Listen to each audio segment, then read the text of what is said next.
ખેડાના બામરોલી ગામના મહિલા સરપંચને ઠેરવાયા ગેરલાયક। જશોદાબેન સોલંકીને હોદ્દા પરથી દૂર કરવા ટીડીઓના આદેશ। સરપંચને 3 સંતાન હોવાથી હોદ્દા પરથી દૂર કરાયા। પંચાયત ચૂંટણી વખતે ઉમેદવારી ફોર્મમાં ત્રીજા સંતાનની ઉંમર છુપાવી હતી। ગામના આગેવાનની ફરિયાદના આધારે તપાસ સમિતિ રચાઈ હતી। તપાસ દરમિયાન સરપંચ કસૂરવાર સાબિત થતા સસ્પેન્ડ કરાયા।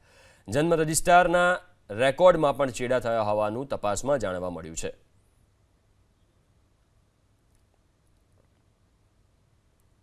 તો ખેડાના બામરોલી ગામના મહિલા સરપંચને ગેરલાયક ઠેરવાયા છે। જશોદાબેન સોલંકીને હોદ્દા પરથી દૂર કરવા ટીડીઓના આદેશ।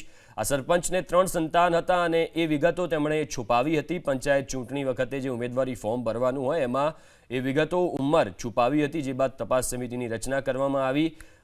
ગામના આગેવાને ફરિયાદ કરી હતી અને તપાસ કરવામાં આવી ત્યારે આ વિગતો સામે આવી, જે બાદ આ કાર્યવાહી કરવામાં આવી છે।